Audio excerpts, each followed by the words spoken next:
அனைவருக்கும் வணக்கம். நம்ம இன்னைக்கு இந்த வீடியோவில்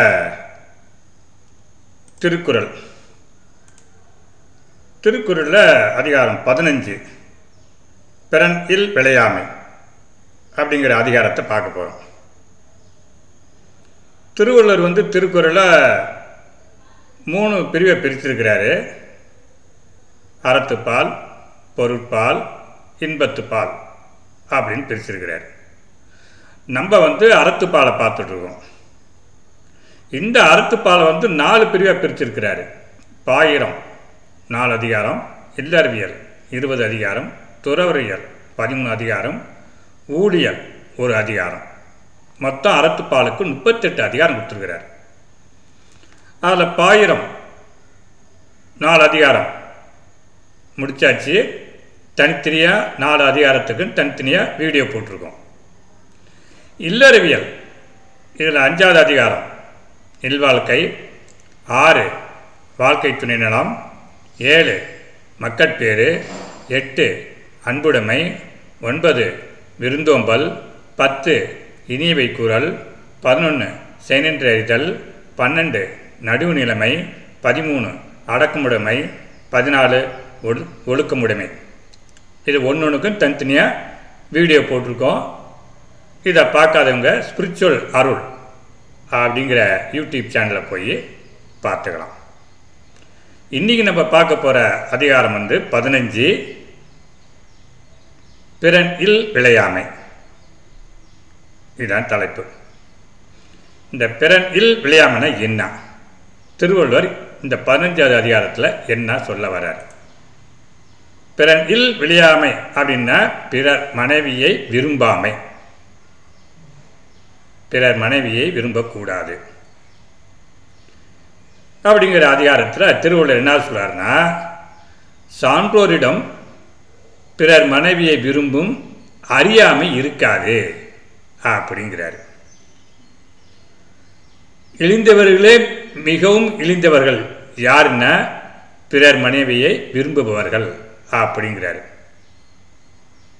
இன்னும் கொஞ்சம் கூடுதலாக இப்போ என்ன சொல்றாருன்னா, பிறர் மனைவியை விரும்புபவர்கள் உயிரோடு இருப்பினும் செத்தவராகவே கருதப்படுவார்கள் அப்படிங்கிறார்.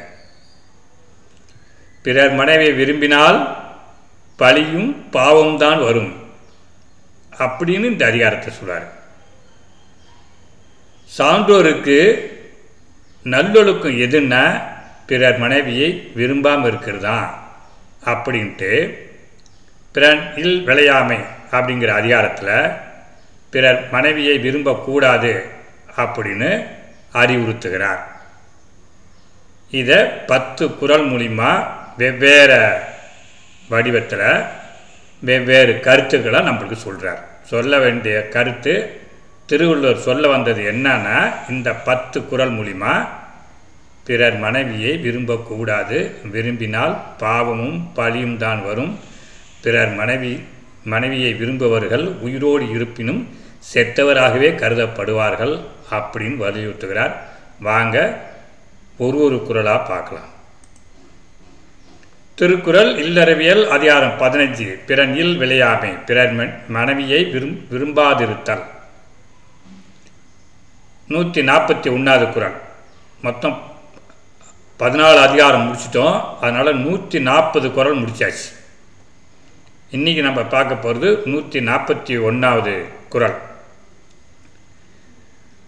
பிறன் பொருளால் பெற்றொழுகும் பேதமை ஞாலத்து அறம் பொருள் கண்டார்கண் இல். உயர்ந்த அறமும் பொருளும் உணர்ந்த சான்றோரிடம் பிறர் மனைவியை விரும்பும் அறியாமை இருக்காது.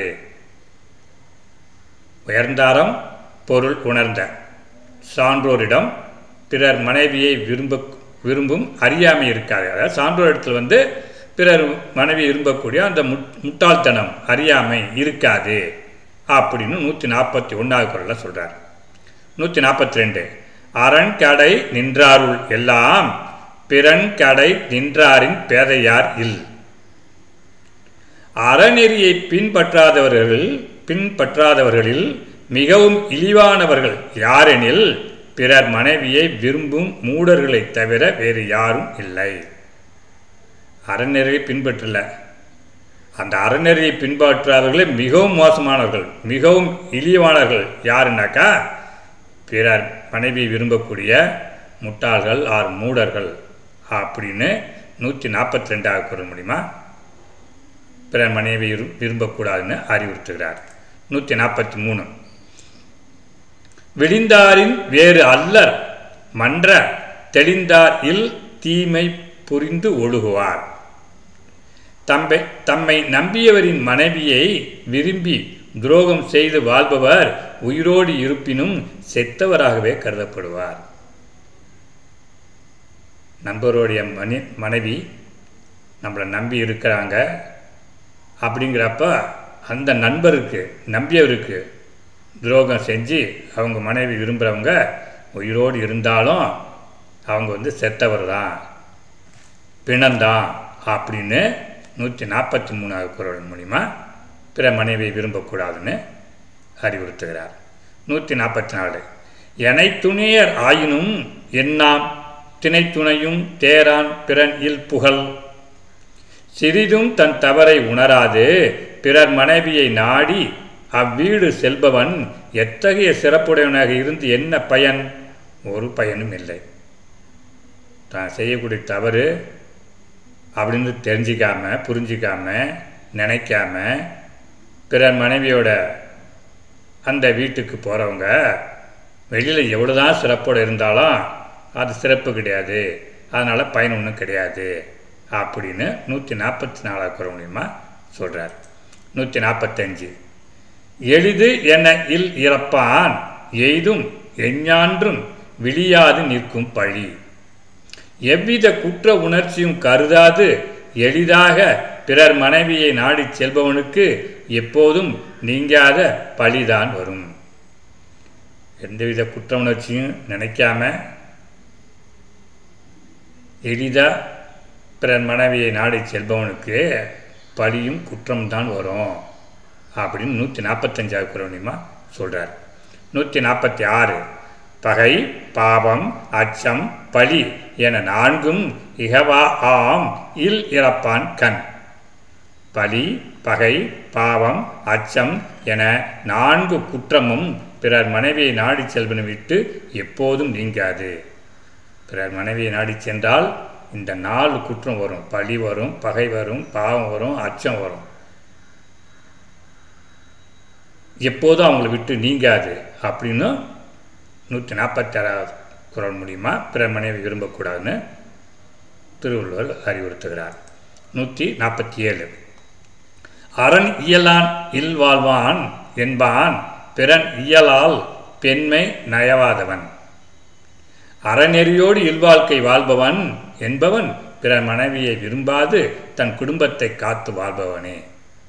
அறநெறியோடு இல்வாழ்க்கை நடத்துவங்க யாருன்னு கேட்டாக்க பிறர் மனைவி விரும்பாது தன் குடும்பத்தை மட்டும் காத்து வாழ்ந்தவங்க தான் அறநெறியோடு இல்வாழ்க்கை நடத்துகிறவங்க அப்படின்னு 147வது குறள் மூலிமா சொல்கிறார். 148 பிறன்மனை நோக்காத பேராண்மை சான்றோர்க்கு அறநன்றோ ஆன்ற ஒழுக்கு. பிறர் மனைவியை விரும்பாத பேராண்மையே சான்றோருக்கு சிறந்த அறமும் நல்லொழுக்கும் ஆகும். சான்றோருக்கு எது அறமும் எது நல்லொழுக்கம்? பிறர் மனைவி விரும்பாதிருத்தல். சான்றோருக்கு அறமும் நல்லொழுக்கமும் பிறர் மனைவி விரும்பாதிருக்கிறது தான் அப்படின்னு 148வது குறள் மூலிமா சான்றோர் எப்படி இருக்குன்னு அப்படின்னு சொல்கிறார். 149 நலக்குறியார் யார் எனின் நாம நீர் வைப்பில் பிறர்க்குறியால் தோயாதார். கடல் சூழ்ந்த இவ்வுலகில் எல்லா நன்மைகளுக்கும் உரியவர் யார் என்று கேட்டால் பிறர் மனைவியின் தோளை கட்டி தழுவாதவர்கள்தான். கடல் சூழ்ந்த இவ்வுலகில் எல்லா நன்மைகளுக்கும் உரியவர்,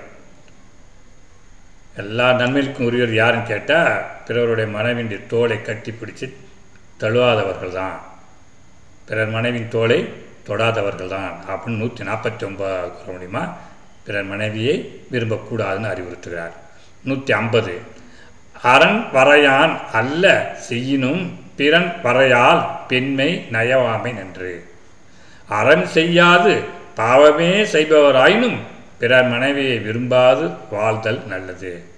அறமே செய்யல ஒருத்தர், பாவம்தான் செய்கிறாரு.